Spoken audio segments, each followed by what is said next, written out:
사람과 사람 사이에서 오해가 일어나고 송수신의 오류가 일어나는 이유에 대해서 조금 더 깊이 들어가 봅시다. 여러분들에게는 아직까지 이런 마음이 있을 수가 있어요. 진심은 통할 것이다. 제가 종종 수업에서 진심은 여러분들 생각처럼 쉽게 통하지 않습니다 라고 얘기를 했을 겁니다. 진심은 때로 무가치한 것으로 내팽겨쳐지기도 해요. 그래서 제가 이번 챕터에서 왜 이 시대에 진심이 통하지 않는지 그 이유에 대해서 이야기해드리겠습니다.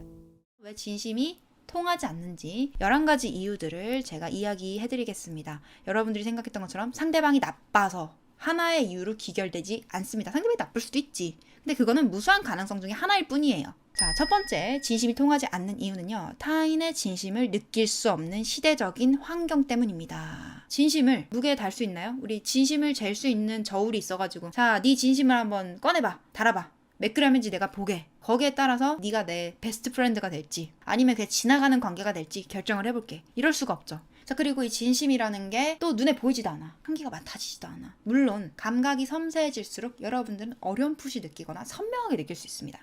저 사람이 나한테 이런 마음을 가지고 있구나라고 심장으로 느낌으로 자기 에너지 감각을 활성화시킨다면 이런 식으로 타인의 진심을 느낄 수는 있겠으나 느낄 수 있다는 거지 쉽게 느껴진다는 뜻도 아니고요. 늘 느껴진다는 뜻도 아닙니다. 여러분들 마음이 항상 비워져 있다면 느낄 수도 있겠지. 여러분들 마음이 비워져 있고 여러분들의 에너지 감도가 아주 많이 높다면요 느낄 수 있겠지만 여러분들의 에너지 감도는 상당히 낮은 편이고 또는 완전 무디고 여러분들의 마음에는 자신이 살아오면서 쌓은 감정들로 가득 차 있어요. 그래서 뭔가를 느껴보려고 하면 내 감정밖에 안 느껴져요. 자, 이런 식으로 상대방의 진심을 느끼거나 무게로 재거나 눈으로 보기가 너무 어려운 시대적인 환경 때문에 진심은 통하지 않는 경우들이 많습니다. 자, 두 번째 이유는요. 여러분들을 포함한 세상 모든 사람들이 진심을 표현하거나 소통하는 것에 서툴기 때문입니다. 여러분들이 상대방한테 내 속마음을 털어놓는 거 이런 거 몇 번이나 살면서 하셨는지 한번 잘 떠올려 보세요.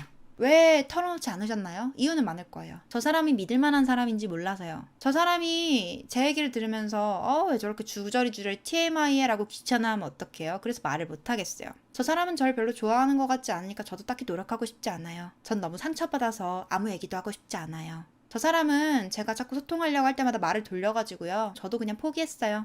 어떻게 말을 해야 될지 모르겠어요. 제 속마음을 말한다는 거 왠지 모르게 눈치 보여요. 그러다가 저 사람이 날 귀찮게 생각하고 나랑 친구 안 하거나 연인 안 한다고 하면 어떡해요? 몰라요. 피곤해요. 그냥 알아서 해줬으면 좋겠어요. 저 사람이 좋은 사람이라면 나한테 알아서 잘해주겠지. 제가 이렇게 속상하고 힘들고 또는 저 사람을 좋아하는데 저 사람도 알지 않을까요? 전 그것만 믿고 기다리려고요. 이런 식으로 우리는 진심을 드러내기보다는 진심을 감추는 습관들에 많이 이제 노출이 되어 있고 그러다 보니까 참는 습관들이 많이 들어져 있는 상태에서 연습할 기회까지 마땅치 않기 때문에 굉장히 서툽니다. 표현하지 않으면 모르는 진심을 표현도 안 하고 표현하는 게 매우 투박한 거예요. 그 다음에 세 번째로 진심보다는 대우를 받거나 무언가를 받는 것에 집중하는 그걸 원하는 사람들이 더 많기 때문이에요. 그러니까 우리가 인간관계에서 상대가 나한테 진심이고 나도 상대한테 진심이면 그러면 충분한 거 아닐까? 라고 생각하시겠지만 착각입니다. 이 사람들은요 감정을 막 느끼고 발산하고 있는데 그것들이 하나의 패턴을 이루고 있어요. 이 감정 패턴이 사람마다 비슷한 부분들이 있는 이유는 개발시키지 않아서예요. 즉 성숙해지는 의식성장의 과정을 거치지 않아서 남들이 나한테 어떤 행동을 했을 때 즉각적으로 반응하는 거예요. 누가 나한테 화를 냈어. 나도 화를 내. 누가 날 때려. 나도 똑같이 때려. 누가 날 미워해? 나도 미워해. 이런 식으로 되게 단순하게 행동을 하고 그 단순한 행동 패턴의 기저를 보면 생존 본능. 내 결핍을 채우기 위해서. 난 사랑이 부족해. 사랑이 고파. 사람들한테 사랑을 받을 거야. 날 사랑해주는 사람, 좋은 사람. 나한테 무신경한 사람, 어렵고 눈치 보이는 사람. 날 싫어하는 사람, 나쁜 사람. 이런 식으로 내가 뭔가 내 꿈을 이루는 데 있어서 내가 노력하는 거는 한계가 있으니까 남들한테 어떻게 내가 도움을 받아가지고 떡상을 해볼 거야. 자, 이런 마음이면은 어떤 사람한테 내가 기생을 해야 잘 될 수 있을까? 내가 좋은 인맥을 만들어서 그 사람들하고 내가 인맥을 잘 활용을 해가지고 내가 적은 노력으로 내 인생에 큰 성과들을 만들어내면 좋겠다라고 이런 요령을 바라는 사람들 입장에서는 다른 사람들이 눈에 어떻게 보이겠어요? 내 인생의 지름길을 찾을 수 있는 사다리로 보이는 거예요. 그 사람 눈에는 상대방과 내가 서로의 진심을 교류해서 친해진다 이게 아니라 사랑과 인정을 받으려고 애를 쓰고 거의 인생을 사랑과 인정과 대우를 받기 위해서 다 쏟아붓고 있는 실정? 이런 식으로 우리 모두는 진심이 중요하다라고 하지만 실제로 우리가 사람들과 관계를 맺는 거 보면은 행동으로 판단하고 있다고, 타인의 진심을. 왜? 뭔가 그 대우를 받고 타인의 진심만이 아니라 타인의 진심에서 우러나는 어떤 행동을 기대했거든. 관계의 본질이 진심이라고 생각했던 건 우리 모두의 착각이었던 거지. 자, 그 다음에 네 번째로, 사람은요, 믿고 싶은 대로 보고 해석을 합니다. 보통 우리가 판단이라는 거는 외부의 어떤 것들을 목격하고 그것에 대해서 인식을 하고 결정을 내린다, 이렇게 생각할 수 있지만 아니에요. 사람들은요, 결론은 이미 내. 그 다음에 그 결론에 맞는 걸 봐요. 그리고 역시라고 확신합니다. 그러니까 믿고 싶은 대로 보고 봤으니까 믿는 거예요. 세상에는 굉장히 많은 정보들이 있고 굉장히 많은 사람들이 있고 한 사람이 가지는 의도가 하나가 아니라 정말 다양한데 그에 따라서 다양한 행동들을 하는데 여러분들은 상대방을 이미 좋은 사람 또는 나쁜 사람, 믿을 수 있는 사람, 믿을 수 없는 사람, 또는 나한테 이런 것들을 해줄 만한 사람이라고 섣불리 판단을 내린 다음에 기대를 하고 거기에 걸맞는 증거들을 수집하다가 철석같이 믿어버리고 나중에 충격을 받거나 배신감을 느끼거나 상대방한테 내 머릿속에 사랑하는 사람이 나한테 이렇게 해주는 시나리오가 있으니까 너는 그대로 행동해, 내가 시나리오를 줄게.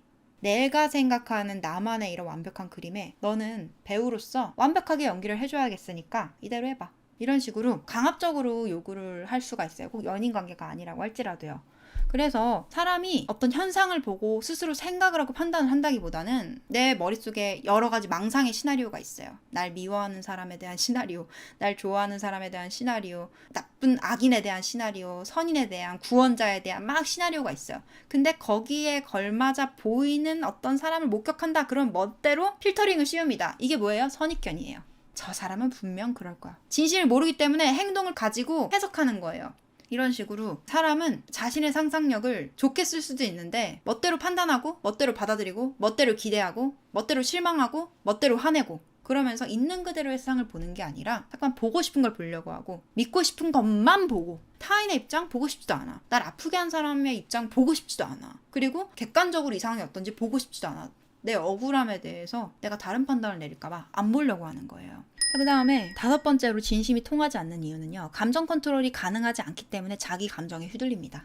아무리 내가 그런 진심을 가지고 있고 그런 진심을 표현해도 상대방이 날 미워하기로 결정했어. 여러분들은 그냥 나 자신을 사랑하고 신나서 살아갔을 뿐이야. 근데 누군가 여러분들한테 부럽다라고 느꼈어요. 그런데 부럽다라는 걸 넘어서서 질투가 나는 거야. 쟤는 뭔데 저렇게 쉽게 사람들의 호의를 받고. 물론 여러분들은 어렵게 정화를 해서 그런 과정을 거쳤겠지만 여러분들이 어떤 시절을 거쳐가지고 지금 이 삶을 즐겁게 누리는지 사람들은 그 사이드 스토리를 모르기 때문에 쟤는 되게 쉽게 하네, 나는 억울해, 왜 나는 이렇게 해도 안 되는 거야, 이러면서 질투를 하거나 경쟁심을 느끼거나 또는 수치심을 느껴서 여러분들 앞에서 스스로 위축되어 있거나 자기가 초라하다고 막 느낀다던가. 그래서 이게 무서운 게 자기 감정에 의해서 상대를 판단해버리고 그거에 대한 근거를 억지로 짜집기를 하거나 상대의 다양한 말들을 이렇게 악마의 편집을 해가지고 상대를 전혀 다른 존재로 이렇게 만들어버리는 경우가 있어요. 근데 이게 가장 큰 부작용은 뭐냐면 본인 스스로가 진짜 상대방을 객관적으로 판단했다고 착각하는 게 이제 가장 큰 오류인 거지. 차라리 본인이 내가 좀 저 사람을 곡해하고 있지 않나, 차라리 이렇게 판단을 하는 게 그나마 나아요. 그럼 좀 어느 정도 대화를 하는데 진짜 자기가 저 사람을 객관적으로 보고 있다고 믿는 게 가장 위험한데, 문제는 그런 위험에 모두가 노출되어 있다는 거죠. 믿고 싶은 대로 믿는 사람이, 믿고 싶은 대로 보는 사람이 자기의 감정에 휘둘려서 타인에게 어떤 대우를 받고 타인에게 어떤 사랑과 이런 것들을 받고 그러면서도 불편한 감정을 느끼고 싶지 않다는 이런 니즈를 갖고 있기 때문에 굉장히 복잡하게 돌아가는 거예요. 그래서 감정 컨트롤이 가능하지 않기 때문에 자기의 감정에 휘둘려서 상대방의 행동이나 의도를 자꾸만 왜곡하고 저 사람이 나한테 진심일까? 그런 생각들은 잘 들지가 않죠. 자, 그 다음에 여섯 번째로 필연적이고 자의적인 단절감 속에서 수많은 오해를 만들게 됩니다. 그러니까 우리가 진심이 안 느껴지다 보니까 느껴지더라도 자기 안에 나쁜 마음을 먹기로 결정을 하면 그때부터는 상대방이 나쁘게 보여요. 내가 평소에 직감으로 저 사람을 어떻게 인식을 하고 저 사람이 아마 나한테 이런 거 같아 라고 느껴지는 만큼 사람이 착각하기가 쉬운 게 늘 내가 내 직감을 믿을 수 있다고 착각해요. 내 안에 감정이라는 이 케이스 안에 늘 아무것도 없이 비워져 있을 거라고 착각을 하는데 내가 여기다 뭘 넣어놓을 수가 있는 거거든. 내 감정을. 질투라는 감정과 경쟁심리, 수치심 이런 것들은 상대방의 상태와 상관없이 여러분들 혼자서 만들어낼 수 있는 감정이고 그게 성격이 아니라 감정 시스템이기 때문에 언제든지 만들어질 수가 있어요. 그래서 여러분들은 대응하고 풀어내고 해석하는 방식을 익혀야지 이런 감정을 안 들게 할 수는 없어요. 그러다 보니까 여러분들이 아무리 섬세한 것과 별개로 단절감이 어느 정도 있을 수밖에 없고, 연결이 되는 느낌도 저 사람이 지금 어떤 마음인지 알겠다, 우리가 유대감을 느끼고 소통이 되고 어쩌고 저쩌고 그런 마음이 드는 것도 잠시뿐이고 늘 연결되진 않는다는 거죠. 그래서 필연적인 단절감 속에서 우리는 스스로 단절을 선택하기도 해요. 알고 싶지 않아, 저 사람 마음. 그 다음에 이제 7번째로, 진심이 무엇인지 탐구하지 않고 진심보다는 본능에 따라 행동하는 사람들이 많기 때문이에요. 그런 사람들이 많은 게 아니라 모든 사람들이 그럽니다. 진심은 무엇일까? 자, 여러분들 스스로 한번 생각해 본 적 있어요? 저 사람이 나한테 진심일까? 진심이 뭔데? 진심은 행동 아니야? 이렇게 생각을 하면 많이 속죠. 나의 환심을 사서 날 이용하거나 날 통수를 치려는 사람들한테 속아요. 그래서 진심이 무엇인지 탐구하지 않으며 진심보다는 자신의 본능, 사랑받고자 하는 본능, 인정받고자 하는 본능, 내가 어떤 대우를 받고 어떤 취급을 받고 어떤 표현을 받을 수 있는지에만 집중하다 보니까 부작용 중에 하나가 상대방한테 내놓으라고 막 난리를 친다던가, 안 준다고 실망한다던가, 괴롭힌다던가 많이 일어나는 일들이죠. 그 다음에 8번째로 진심이 통하지 않는 이유는요. 자, 이제 여러분들이 사람과 사람 사이에 소통을 하면 인정호소가 돼요. 내가 널 사랑했고, 내가 널 위해 노력했고, 제발 잘 지내보자. 자, 말이 통해요. 인정호소도 돼. 눈물 흘리고 여러분들의 감정을 막 드러내면서 제발 나와 잘 지내자. 나의 억울함을 풀어줘.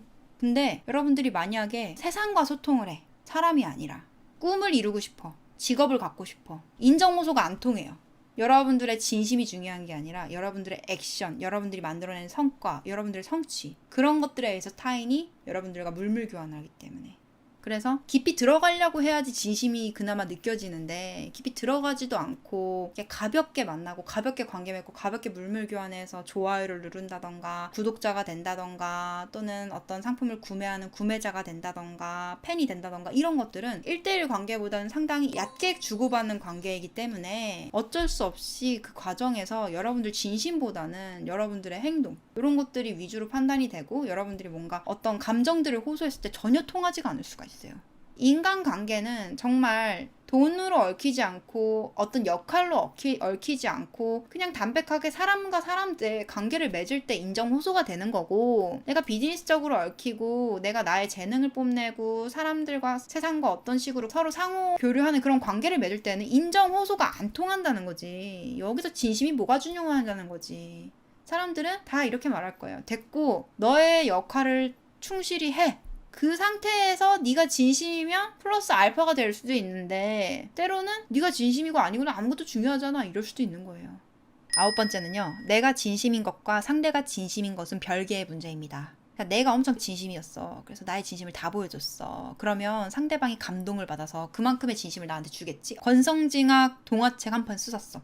실제로는 안 그래요. 그러니까 내가 뭔가를 준다는 게 상대방의 입장에서 아, 저 사람이 이런 진심으로 이렇게 줬구나, 너무 고맙다, 이렇게 받아들이는 게 아니라 아싸, 공짜다, 또는 아, 내가 이런 것도 받고, 나 이만큼 잘난 사람이야, 나 이렇게 사랑받고, 난 이게 당연한 사람이야.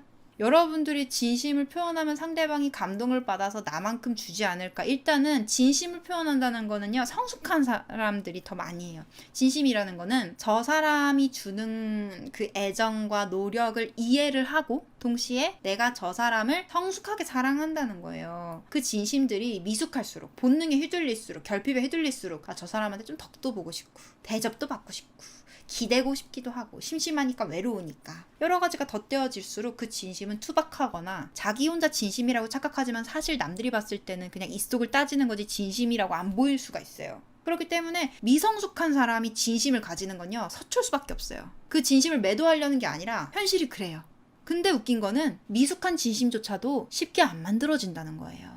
일단 사람과 관계를 맺을 때 받으려고 하고 써먹으려고 하다 보니까 진심인 걸 파악하기보다는 얼마나 빼먹을 수 있는지, 얼마나 쓸모가 있는지, 그런 것들을 따지다 보니까 여러분들이 진심을 다한다고 해도 상대방이 아싸 이게 웬 떡이냐 하고 진심이 아니라 입속을 따지는 마음으로 여러분들의 진심을 홀라당 먹어버릴 수가 있는 거예요. 진심이 진심으로 돌아온다라는 것은 절대 공식이 아니라 주는 만큼 돌아오지 않아. 자, 그 다음에 10번째로, 그래서 서로가 진심이라고 해도 성숙도에 따라서, 그리고 성숙하더라도 관심이 없으면 덜 진심일 수가 있어요. 그래서 성숙도에 따라서 관심도에 따라서 진심의 깊이가 달라요. 여러분들이 정말 성숙한 사람이고 성숙한 진심을 줄 수 있다고 해서 세상 모든 사람한테 진심일 필요는 없잖아요. 왜냐면은 아무래도 눈에 보이는 행동이 중요하다 보니까 사람들은 그 진심을 행동으로 확인받고 싶어 하거든. 그게 여러분들한테 매우 피곤하게 느껴질 수가 있어요. 보는 사람들마다 여러분들에게 바라는 어떤 행동들이 있고 여러분들이 진심으로 자기를 좋아하길 바란다면 얼마나 부담스럽겠어요. 진심으로 누군가를 사랑할 수 있고 위할 수 있고 배려할 수 있는 사람이라도 그 진심을 언제 가질지는 자기 자유예요. 그래서 상대방이 성숙한 사랑을 할 수 있느냐 없느냐와 별개로 상대방이 여러분들에게 그 진심을 느끼지 않기로 주지 않기로 결정했을 수도 있는 거죠. 거기에 대해서 왜 안 돌아오나? 라고 생각하시면 안 돼요. 저 사람도 취향이 있는 거고 그 취향이 여러분들 생각했을 때 공감할 수 없어도 그러니까 취향이에요. 그 다음에 마지막 11번째로 진심이 통하지 않는 이유는요. 상대 자체가 아닌 상대가 주는 것에 집중을 하는 사람들은요. 얼마든지 여러분들을 대체할 수 있습니다. 그러니까 여러분들이 한 사람을 좋아하는데 그 사람을 그냥 그 사람 자체로 좋아하는지 또는 그 사람이 주는 것을 좋아하는지에 따라서 이 사람을 다른 사람으로 냉큼 교체할 수도 있는 거예요. 그래서 자기의 결핍을 채우기 위해서 누군가를 사랑하는 거는 그 사랑은 신뢰하기가 어려운 게 그만큼 자기를 사랑해줄 만한 다른 사람이 나타나면 쉽게 갈아타거든요. 그러니까 여러분들은 상대방의 진심을 느낄 때 이런 생각도 해봐야 돼요. 내가 뭘 해줘서 저 사람이 날 좋아하는 걸까? 아니면 그냥 저 사람은 날 알아가고 싶은 걸까? 그게 나쁘다는 게 아니에요. 단지 내가 대체될 수 있는 사람인지 대체될 수 없는 사람인지 타인이 날 어디까지 얼마나 깊게 바라보고 있는지 여러분들은 파악할 수 있겠죠. 타인한테 원래 진심을 다하지 않았던 사람이 진심이 뭔지도 몰랐던 사람이 여러분들을 만난다고 해서 특별히 달라지진 않는다는 거예요. 그 사람의 의식 수준, 그 사람의 마음의 병든 상태는 누구를 만나더라도 똑같이 반응을 하는데 그런 그 사람의 한계를 깨트리려면 여러분들은 과도하게 큰 사랑과 인내로 그 사람의 모난 행동들을 받아주면서 감동을 시켜버려서 그 사람이 서툴게라도 조금씩 따라하게 할 수는 있어요. 그렇기 때문에 이 진심을 주는 만큼 돌려받으려고 하면은 여러분들은 계속 억울할 수밖에 없다는 거예요. 처음부터 이거는 좋아하는 사람이 지는 거고 진심인 사람이 지는 게임이에요. 그럼에도 불구하고 내가 진심을 주고 싶은가? 이게 중요한 거지 내가 진심인 만큼 상대방이 진심일 것인가? 대부분 아닐 겁니다.